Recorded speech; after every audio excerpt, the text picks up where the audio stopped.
Seminar, make no one dictate my destiny. Have to stand firm on what I believe. I'm a survivor.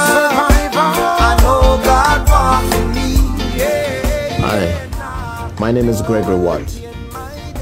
Also, a lot of people know me as Anthony Ricardo.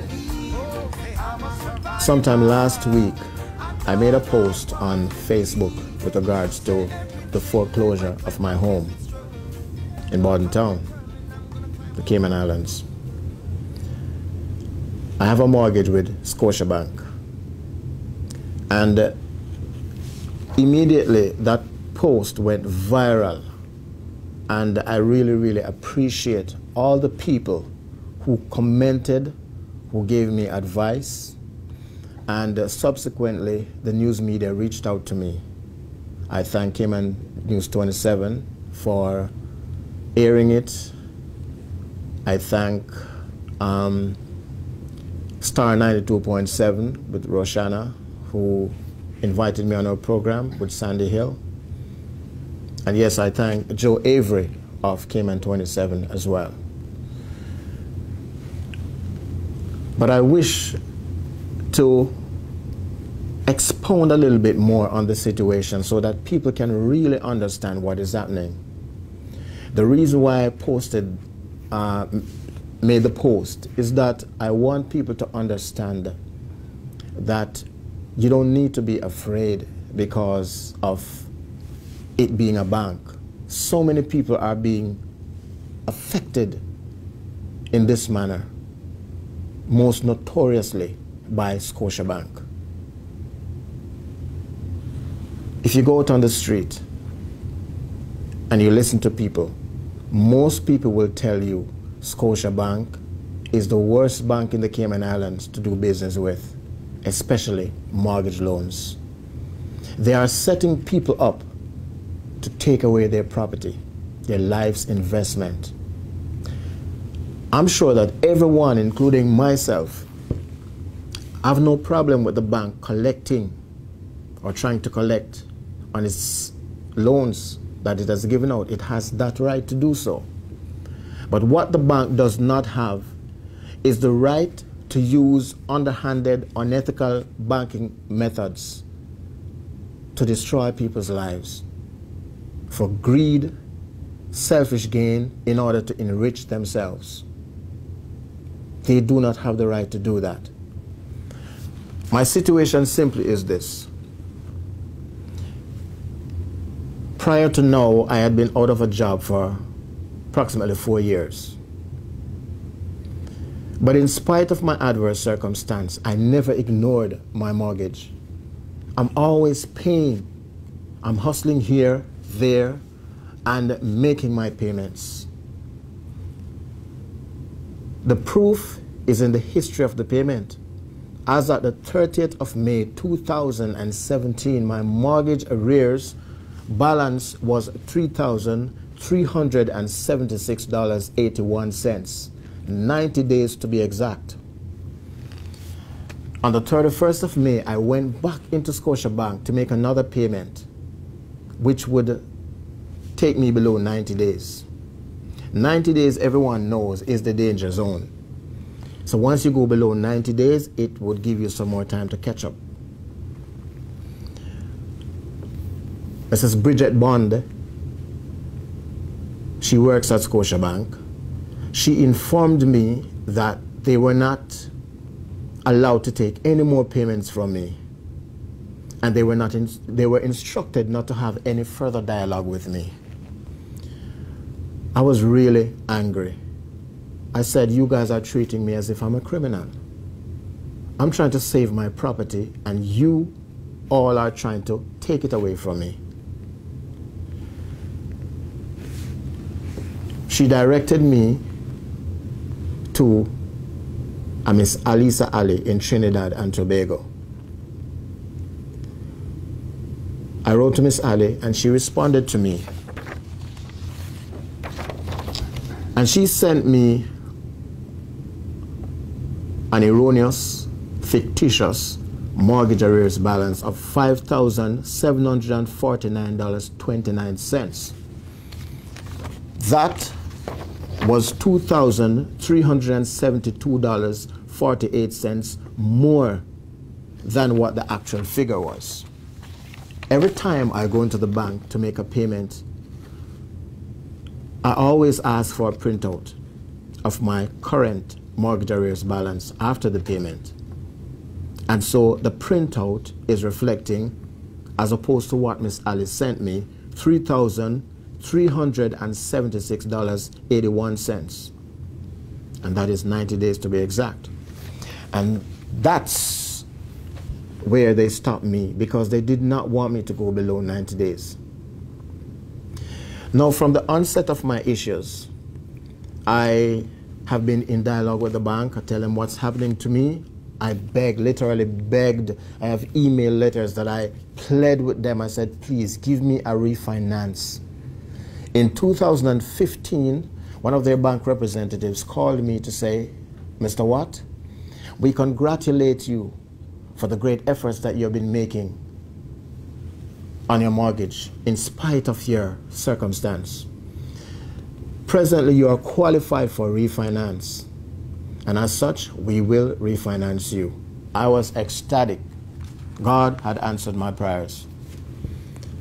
1 month after, the same representative called me again, and she said that the bank did not approve the refinance, not because I was not qualified, but because they are planning to seek out easier methods to help its hapless customers. To date, that easier method have not come to fruition. And I'm wondering, could it be that the easier method that they were referring to would be simply to set me up to just take away my property? The history of payment proves that if I had been given the refinance that I was promised, I would have been way ahead of myself as opposed to being behind on my payments. Scotiabank, Cayman Islands, set me up to take away my property.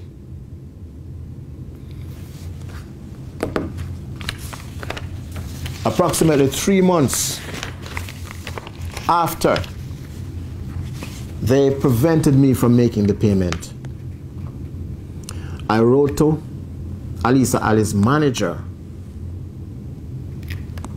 whom I had had dialogue with afterwards, because after Alisa Ali sent me that erroneous mortgage arrears balance, I responded to her and I said, this is not correct.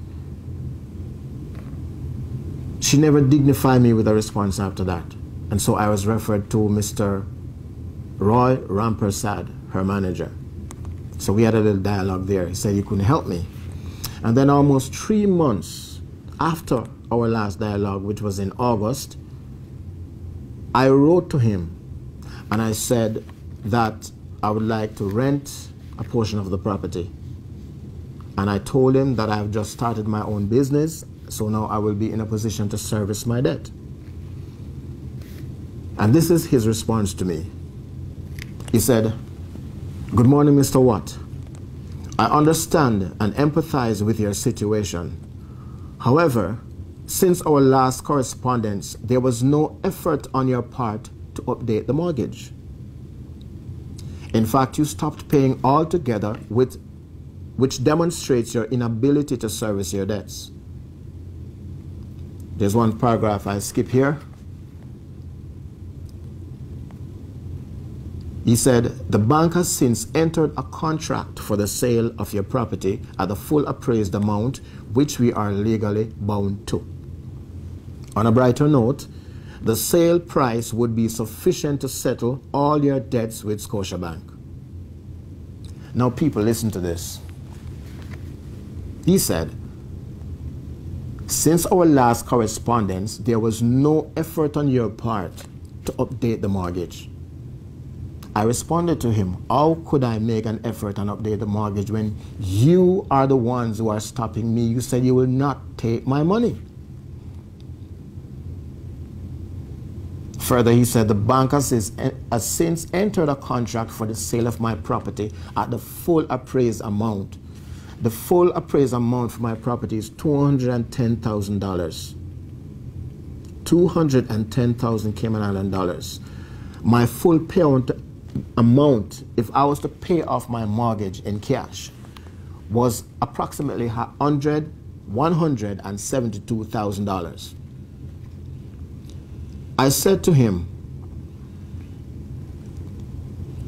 how convenient that you're saying to me that the sale price was enough to settle all my debts with Scotiabank. How very convenient, how very neat that my property is valued at $210,000. The full payout amount was approximately $172,000. And even with all the other maybe little fees here and there that you had to recoup, you're telling me that there's absolutely no residual amount coming to me that could at least give me a little hope to try to rebuild my shattered life. Absolutely nothing. How convenient. Cayman people, I am not the only one who are going through the same thing with Scotiabank. There are many others. People have said it to me on the road. People have inboxed me.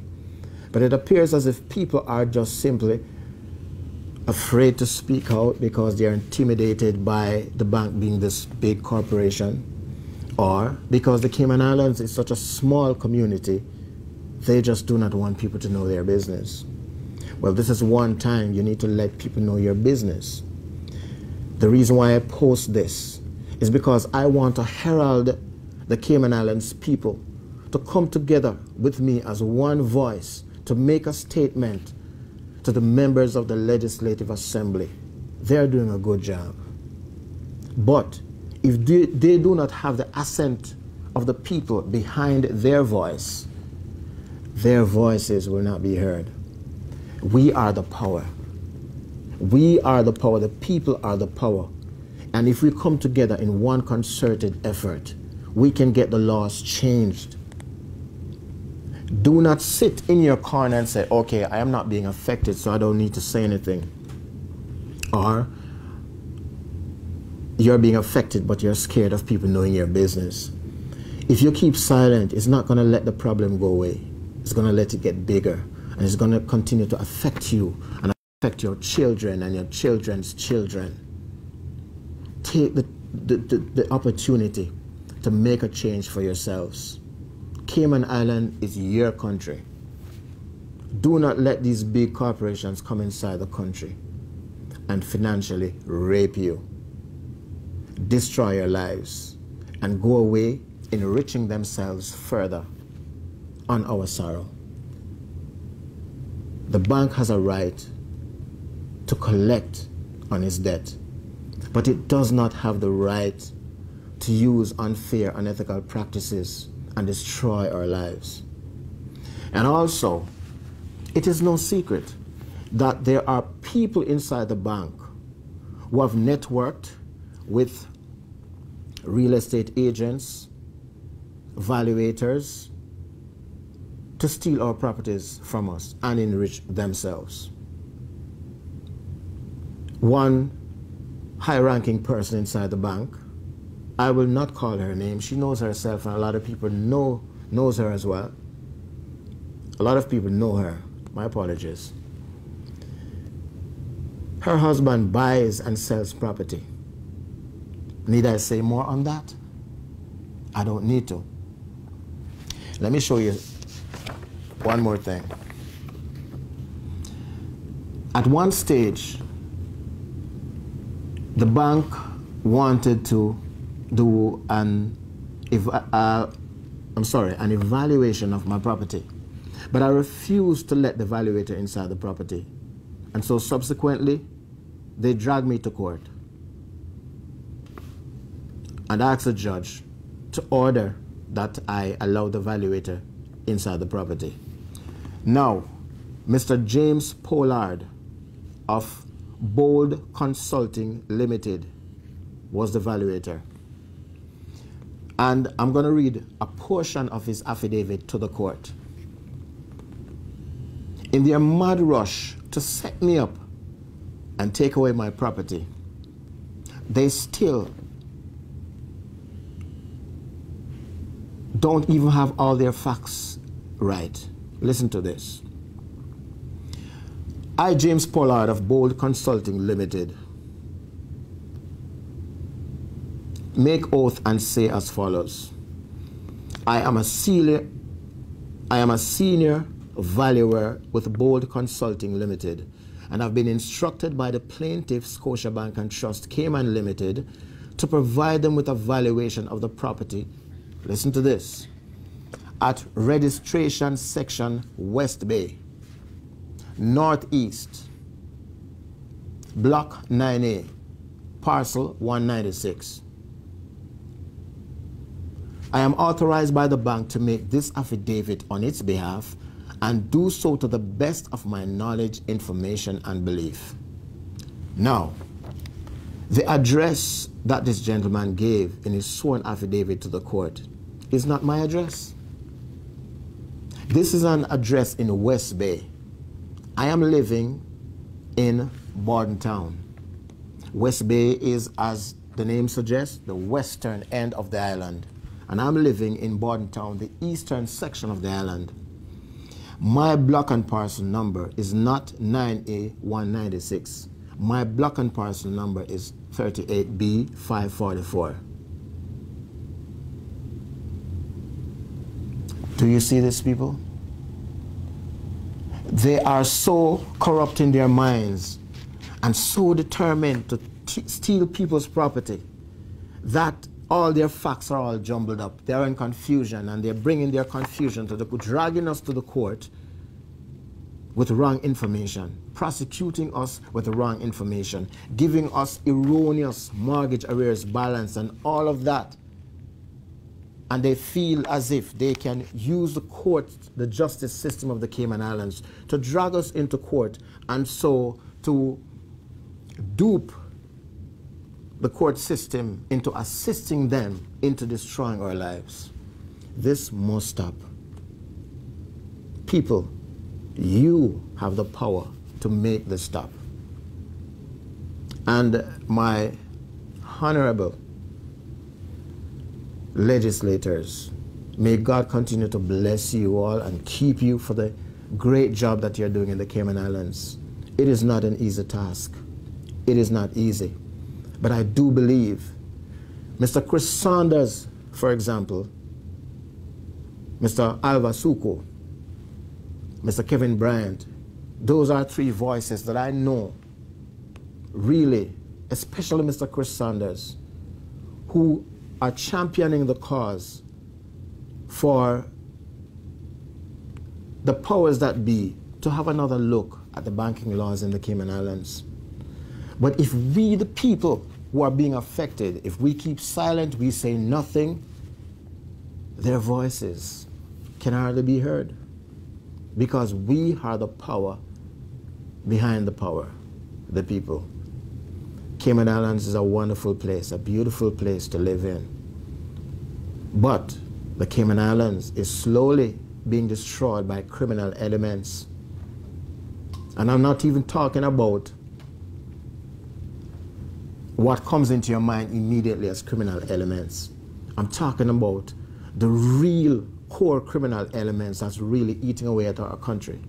And it is these big institutions like Scotiabank that's using their knowledge not to assist us, but to destroy us. Every bank employs economists and statisticians who can predict to mathematical precision the economic climate. And as such, Scotiabank knows in any given year or period the percentage of people who are likely to default on their mortgage loans. You would think that armed with such knowledge, they would implement strategies to let them recoup their loan to us and also allow us to retain our properties. No, they do not use that knowledge to that good end. Rather, They use the knowledge to say, okay, so we know the percentage of people who are going to be in default. What we are going to do, we are going to work the system to our advantage to the end that we will take away these properties and enrich our own selves. That's exactly what they're doing. And this must stop. I want you to like, share, make your comments, let your voice be heard. I thank you for your time. God bless. Seminar.